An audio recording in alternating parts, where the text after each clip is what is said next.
He wants free clothing, free tickets to Fashion Week, free everything, reduced prices for illegal sex workers, which, hello, is illegal. Yet there he is all laid up in a luxury SUV wearing 2 huge diamond earrings. Let me tell you, that ain't cubic zirconia.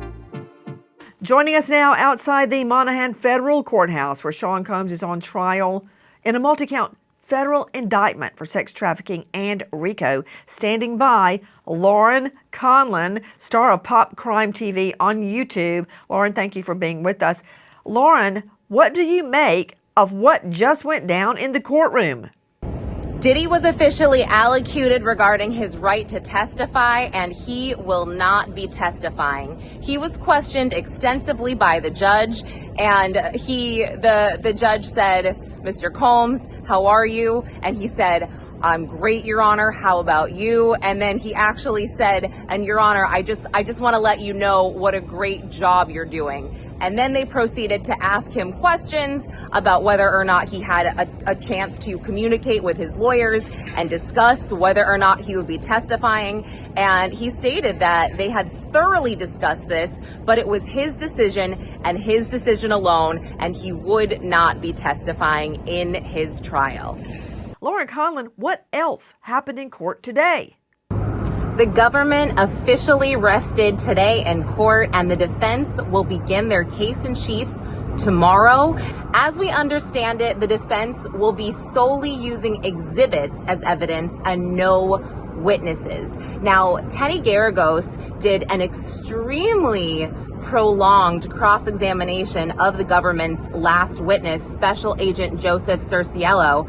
And again, she really seemed to hone in on text messages between Jane and Diddy, of Jane appearing to be happy to do these hotel nights, things along the nature of her being excited when he says, "Hey, just confirming that you, Paul, and I are going to meet tonight," and she would say, "Yes, I'm excited. I can't wait to see you." The jury also had to see 7 more clips of sexually explicit videos as well as photos. And again, this cross-examination went on for a really long time. And it seemed like when Maureen Comey had the chance to do her redirect, she seemed like she had it, because she got up there and she said, "Special Agent, we just looked at financial records for Sean Combs.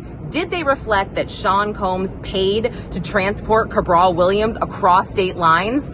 Objection. She tried again in a similarly aggressive manner. Another objection. And it was clear Maureen Comey knew what she was doing, but it was important to her that the jury hear this. The judge also called a very quick sidebar because things were getting a bit tense. And then they seemed to simmer down as she finished her redirect. And after the redirect, the government officially rested their case.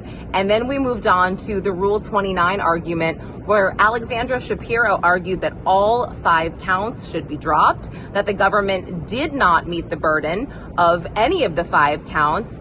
And, you know, she cited specifically with the sex trafficking with Jane and with Cassie, she cited that the government was missing the mens rea, or the guilty mind of what was happening, because both Jane and Cassie never told him via text they didn't really want to do this. After this prolonged period of time, they would text him how much they liked him, and they would text him sexually explicit things. And even on the stand, they said that they participated in these hotel nights or freak-offs to, 1, make him happy, and 2, get that time alone with him.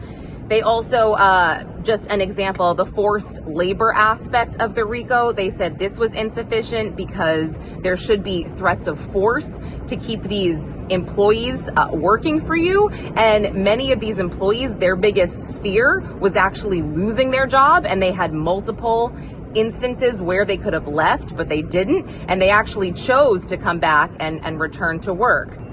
In terms of the bribery, they stated that nobody, or the witnesses that testified about the bribery, this didn't meet the burden because they were not going to law enforcement with evidence. Sean Combs did not prevent them or threaten them or bribe them from going to law enforcement. He only bribed them, or he only paid them this money. They didn't say bribe, I said bribe, but they were only paid this money because of the fact that he was scared of reputational damage or harm to his reputation. And also they cited just parts in the transcript from Cassie where she also testified, or it was stated that she FaceTimed Eddie Garcia and said that she just didn't want this happening right now at this point in her career because she had a movie premiere.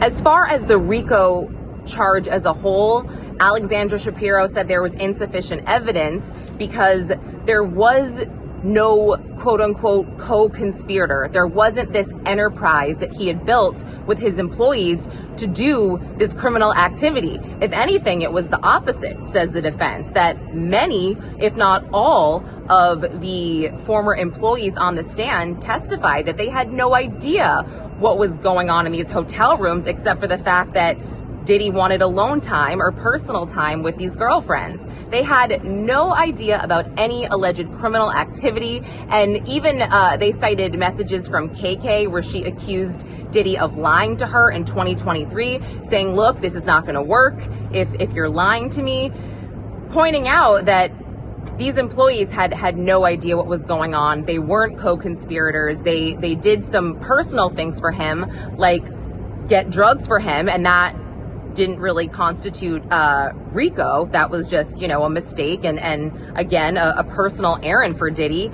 And additionally, they brought up the domestic violence in terms of how that related to Cassie. And they said that he did not, unfortunately and regrettably, he did use violence on Cassie, but that was not to coerce her or force her into doing these freak-offs, which really aligns and points to the sex trafficking. They even cited the Intercontinental video saying this beating, regrettably, that took place, it was after the freak-off, and she was welcome to leave after these freak-offs, and she left because of the domestic violence. So they were saying that this type of stuff, it regrettably happened, but it had nothing to do with Cassie being forced to engage.